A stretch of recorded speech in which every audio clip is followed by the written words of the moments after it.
Vamos lá, vamos falar sobre o Corinthians porque foi quase. Quase. O Corinthians tentou aí até o último instante a contratação do atacante paraguaio Carlos Gonçalves, 31 anos, atacante da seleção paraguaia, de destaque no futebol mexicano, estava no Tijuana.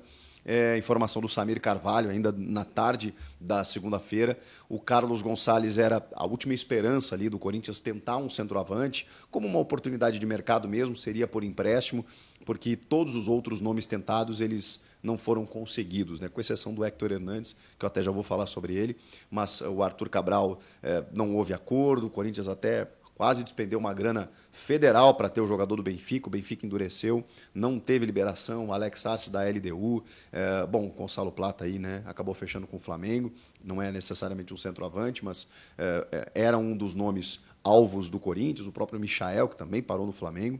Enfim, muitas dificuldades nessa janela e você tem que usar a criatividade, né? O Héctor Hernandes, por exemplo, estava livre no mercado, então foi um pouco mais fácil, você negocia diretamente com o jogador. No caso do Carlos Gonçalves, era uma ideia de trazê-lo por empréstimo e depois negociar um novo contrato, enfim, né, até o final da temporada o Corinthians teria mais uma reposição. Está percebendo aí que o Yuri está sofrendo muitas críticas, mas já foi importante nesse jogo contra o Flamengo. Pedro Raul, sim, esse sim, cada vez mais inviabilizado. O Héctor Hernandes chega e já virou titular no jogo contra o Flamengo, e só não jogou mais porque lesionou em 4 minutos, mas sem ele você precisa de mais uma reposição, então o Corinthians queria muito mais um centroavante, não foi possível, não conseguiu fechar. Inclusive a gente esperou até bater meia-noite, porque se o Corinthians conseguisse a assinatura do contrato de forma digital, hoje é tudo online, né? E a inscrição, digamos assim, a regularização dele junto ao site da FIFA, oficial da FIFA, ele poderia sair no bid só a partir de amanhã, não teria nenhum problema. Mas o Corinthians precisava dessa documentação ainda no dia de hoje, ainda no dia 2 de setembro. Foi muito apressado, né? Foram as últimas horas ali tensas e não houve o acordo aí com o Tijuana e, portanto, o Corinthians não conseguiu a contratação de Carlos Gonçalves. E com isso, janela fechada. O Corinthians não pode mais contratar ninguém? Ainda pode, desde que jogadores que estejam livres no mercado e tenham encerrado o seu vínculo com a sua equipe até este dia.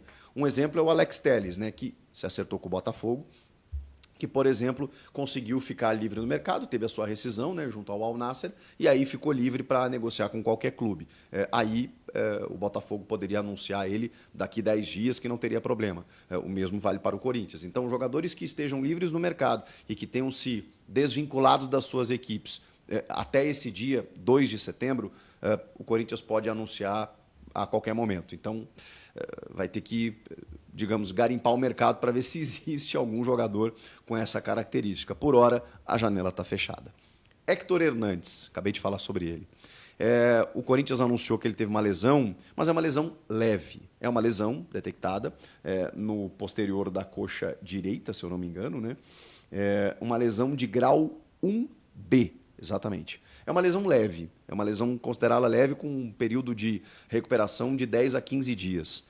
O Corinthians volta só a campo no dia 11 de setembro contra o Juventude pela Copa do Brasil e dia 14 encara o Botafogo pelo Campeonato Brasileiro, né? Então tem, digamos assim, 8 dias aí para o Corinthians entrar em campo. Provavelmente ele não vai jogar contra o Juventude e não vai jogar esse jogo contra o Botafogo. E aí depois tem Campeonato Brasileiro e os jogos contra o Fortaleza pela Copa Sul-Americana. Provavelmente ele já vai estar de volta. O que aconteceu com o Héctor Hernandes? Vocês vão lembrar que eu falei aqui, né, que eu achava muito arriscado o Ramon Dias colocá-lo como titular já no segundo jogo, porque a estreia dele contra o Juventude é no segundo tempo, jogando apenas 45 minutos. E ele não jogava desde maio. Ele vem de um outro cenário, de um outro calendário, e ele não jogava desde maio. E mais do que isso, né? É um jogador que chega no futebol brasileiro com uma outra metodologia de preparação física, de trabalho de carga.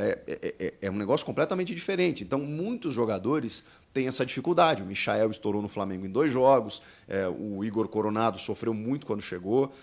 Talvez até nem tenha conseguido ainda o ápice de uma regularidade física, talvez só com uma pré-temporada para o ano que vem. Cara que ficou 10 anos jogando em outros mercados, outros cenários, os caras sentem a diferença quando chegam no futebol brasileiro.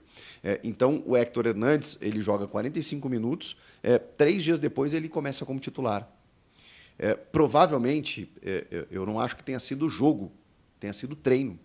Eu acho que os treinamentos ali exigiram, até pelo jogo de 45 minutos, segundo tempo, contra o Juventude, viagem e tudo mais, e mais começar o jogo como titular, eu acho que provavelmente desencadeou isso, mas obviamente eu tô fazendo uma leitura com as informações que eu tenho, mas não é nenhuma ciência exata nesse sentido, mas é uma tendência, né, gente? O cara veio de outro cenário, 3 meses sem jogar, joga 45, trabalha muito forte, porque a gente tem uma metodologia de necessidade de suportar a carga do calendário. No segundo jogo ele já estourou. Porque eu vi gente falando, veio bichado, veio não sei o que. Calma, não é nada disso. O cara passou por todos os exames, todas as análises. É muito comum isso acontecer, mais comum do que a gente imagina. Então, em 2 semanas, o Héctor Hernandes deve estar liberado e aí a gente vai poder ver um pouco mais desse centroavante espanhol da equipe do Corinthians. Para a gente fechar esse vídeo, eu queria falar sobre esse jogo contra o Flamengo, ainda sobre esse jogo contra o Flamengo, e os bastidores revelados pela Corinthians TV. Eu sei que quando o time vence, os clubes, naturalmente, eles exibem os bastidores e a gente tende a se empolgar, né? No seguinte sentido, poxa vida, olha o que os caras falaram e resolveu porque ganhou. Mas quando perde, muitas vezes o cara pode ter tido o mesmo discurso e aí não é utilizado. Eu sei disso. Mas algumas situações me chamaram a atenção. E aí eu queria dividir com vocês, através desse vídeo dos bastidores revelados aí pela Corinthians TV. Envolvimento de alguns jogadores com o clube. De jogadores que recém chegaram. Isso é fundamental. Hugo Souza, impressionante. Impressionante. A forma como ele comemora, indo em direção à torcida, a forma como ele vibra, e o torcedor já percebeu isso, por cada defesa que ele faz, e ele faz algumas difíceis, inclusive, e ele vibra como se fosse um gol. Thales Magno chegou ontem. O Thales Magno estava cantando cânticos da torcida no banco de reservas. Tem uma rivalidade, né? Ele foi cria do Vasco, né? E estava jogando contra o Flamengo, mas ele estava, cara, ele estava numa felicidade com o gol marcado, com a vitória, com o aniversário do clube, contagiante. Não foi uma coisa forçada, não foi uma coisa teatral para agradar o torcedor, não. O Thales estava, acelerado, aloprado, feliz demais. E isso contagia, né? E aí eu preciso também recorrer a jogadores históricos. O Fagner, ele deu um discurso no final do jogo, que até viralizou na rede social, que é magnífico. O Fagner, que eu já critiquei muito, continuo criticando porque eu sei a bola que ele joga, mas ele foi bem nesse jogo. Ele foi bem. E o Fagner cresce em jogo grande, né? E ele tem muita qualidade, isso é inegável. A gente pode discutir aqui que às vezes ele passa do ponto, até nem está comportado nesse sentido, né, da disciplina, mas que muitas vezes ele ou está fora de forma, ou não consegue correr tanto. Isso é outra coisa. Qualidade, bola, é indiscutível o que o Fagner tem e pode entregar ao Corinthians. Pois bem, ele jogou bem e no final do jogo ele é um dos últimos remanescentes, né, de um Corinthians com grandes ídolos históricos, e ele reúne a galera e fala sobre coragem. Ele usa essa palavra. Nós vencemos hoje porque tivemos coragem.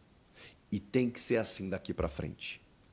Não pode ser menos do que isso, dentro ou fora de casa. Aí ele faz um discurso, né, de que muitos dali já colocavam comida dentro de casa com 10, 11 anos, que saíram muito cedo para dar o sustento para a família. E que o clube venceu aquele dia pela coragem dos seus jogadores. Excelente, porque isso pode realmente dar um gás para o Corinthians daqui para frente, essa virada de chave que a gente está falando. Mas Ángel Romero, o herói, talvez até improvável do jogo, ele discursa antes do jogo. O Romero discursa antes do jogo. Não é que o Romero pediu a palavra no final, do tipo assim, bom, fiz o gol da vitória, então, rapaziada, tamo junto, isso é Corinthians e tal. Ele também fez isso, mas ele fez isso antes do jogo. E aí você percebe como o Romero, por que ele fez o gol? Por que ele estava concentrado a ponto da bola do Garro ir para o Yuri e ele se antecipar e ir lá fazer o gol? Por que ele entrou da maneira como ele entrou, dando caneta, chapéu e se sentindo em casa? Porque ali é a casa dele. Ele é o artilheiro máximo daquele estádio. Mas o Romero entendeu o tamanho do jogo. O Romero, antes do jogo, reuniu os caras e disse: é hoje. Hoje nós vamos ganhar. Nós temos que ganhar. Isso aqui é Corinthians. A gente não merece estar onde está. A gente vai ganhar esse jogo. O Romero reuniu os caras e falou isso antes do jogo. O que aconteceu no jogo? O Ramon escolhe ele para entrar. Quando eu imaginei que isso não ia acontecer, sai o Tales, eu pensei, Pedro Henrique, Giovani e tal, ele chamou o Romero. E o Romero decidiu. Está explicado. Está explicado. As histórias elas são contadas de forma não linear. Nem sempre é aquilo que a gente imagina, porque assim a vida, assim é o futebol. E o Romero ele tem uma história com a fiel torcida. E a gente pode criticar o Romero por várias questões. Não por falta de vontade, por falta de raça e por falta de amor a esse clube. Então, isso me chamou a atenção. O que vocês acharam? Comentem aqui, inscreva-se no canal. Eu volto na próxima. Tchau! Te amo, Corinthians, meu grande amor. Nas arquibancadas sinto o calor. Com a camisa alvinegra eu vou te apoiar. Nada vai nos separar, eternamente vou te amar.